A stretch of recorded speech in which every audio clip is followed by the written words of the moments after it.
ഒരു കോഴിക്കോടൻ രുചിയുടെ പുതിയൊരു വീഡിയോയിലേക്ക് എല്ലാവർക്കും സ്വാഗതം. ഇപ്പം ചക്കേൻ്റെ സീസണാണല്ലോ. ചക്കക്കുരു വെച്ചിട്ടുള്ളൊരു വിഭവമാണ് കേട്ടോ ഒന്ന് ഉണ്ടാക്കുന്നത്. ഇറച്ചിക്കറീൻ്റെ അതേ ടേസ്റ്റിൽ ചക്കക്കുരു കൊണ്ട് മസാലക്കറി ഉണ്ടാക്കുന്നതാണ് ഇന്ന് വീഡിയോയിൽ ഇട്ടിട്ടുള്ളത്.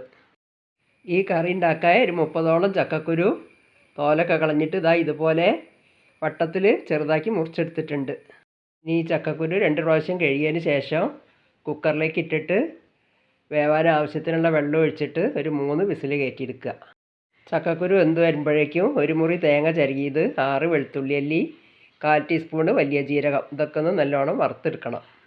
തേങ്ങ വറുക്കാൻ ചീഞ്ചട്ടി അടുപ്പത്ത് വെച്ചിട്ട് കുറച്ച് വെളിച്ചെണ്ണ ഒഴിച്ചു കൊടുത്തിട്ടുണ്ട്.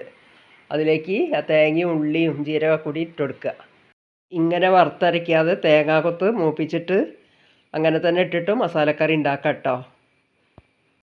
ഇപ്പോൾ തേങ്ങ ഒരുവിധം മൂത്ത് വന്നിട്ടുണ്ട്. ഒന്നും കൂടി ഒരു ബ്രൗൺ കളറാവാണ്ട് നല്ലോണം മൂത്ത് വരണം. അപ്പോഴാണ് ഈ കറിക്ക് നല്ലൊരു ടേസ്റ്റ് ഉണ്ടാവുക.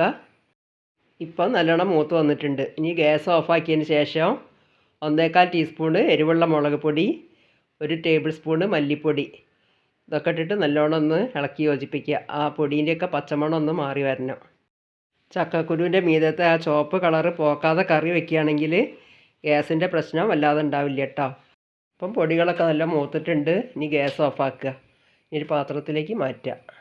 ആ ചീനച്ചട്ടിയിൽ തന്നെയാണ് കേട്ടോ കറി ഉണ്ടാക്കുന്നത്. ചട്ടി ചൂടായി വന്നപ്പോൾ 1.5 ടേബിൾ സ്പൂണോളം വെളിച്ചെണ്ണ ഒഴിച്ചു കൊടുക്കുക. വെളിച്ചെണ്ണ ചൂടായി വന്നപ്പോൾ 1/2 ടീസ്പൂണ് കടുകിട്ട് പൊട്ടിക്കുക. കടുക് പൊട്ടി വന്നപ്പോൾ 2 വറ്റൽമുളകും കുറച്ച് കറിവേപ്പിലിട്ടൊന്ന് മൂപ്പിക്കുക.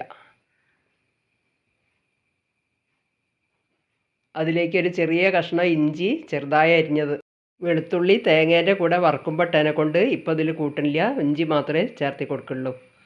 ഇപ്പോൾ ഇഞ്ചി ഒന്ന് മൂത്ത് വന്നിട്ടുണ്ട്. ഇനി ഇതിലേക്കൊരു വലിയ സവാള ചെറുതായി അരിഞ്ഞത് അതും ഇട്ടിട്ടൊന്ന് വഴറ്റിയെടുക്കണം.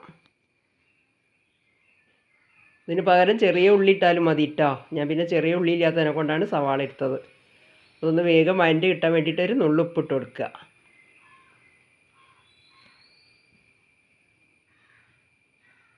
ഇപ്പോൾ സവാളയൊക്കെ ഒന്ന് നല്ലോണം വഴണ്ടി വന്നിട്ടുണ്ട്. ഇനി ഒരു വലിയ തക്കാളി ചെറുതായി അരിഞ്ഞത് അതും ഇട്ടിട്ടൊന്ന് നല്ലോണം വഴറ്റിയെടുക്കണം. അപ്പോഴേക്കും ചക്കക്കുരുവൊക്കെ നല്ലോണം വെന്തിട്ട് ആവിയൊക്കെ പോയി മൂടി തുറന്ന് വെക്കുക. ചക്കക്കുരുവൊക്കെ നല്ലോണം വെന്തിട്ട് നല്ല പതുങ്ങി വരുന്നുണ്ട്. ഈ ഒരു പാകത്തിലാണ് കേട്ടോ വേണ്ടത്. ഇപ്പോൾ സവാളയും തക്കാളിയൊക്കെ നല്ലോണം വഴണ്ടി വന്നിട്ടുണ്ട്. ഇനി വേവിച്ച് വെച്ച ചക്കക്കുരു അതിലേക്ക് ഒഴിച്ചു കൊടുക്കുക.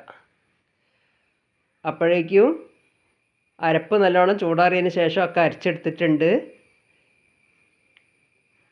ഇനിയൊക്കെ ഇളക്കി യോജിപ്പിച്ചതിന് ശേഷം അരച്ച് വെച്ച അരപ്പ് അതിലേക്ക് ഒഴിച്ചു കൊടുക്കുക.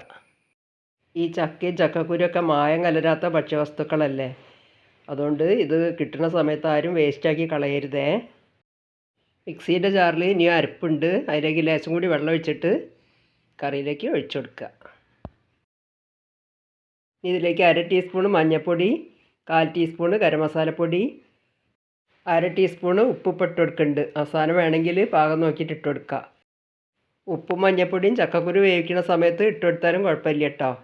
ഞാൻ അന്നേരം അത് വിട്ട് പോയതാണ്. ഇനിയൊക്കെ കൂടി നല്ലോണം ഇളക്കി യോജിപ്പിച്ചതിന് ശേഷം ഒരു മൂടി എടുത്തിട്ട് അടച്ച് വയ്ക്കുക. നല്ലോണം ഒന്ന് തിളച്ചിട്ട് ആ എണ്ണയൊക്കെ മേതെ തെളിഞ്ഞ് വരണം. അപ്പം മൂടി തുറന്ന് വെക്കുക.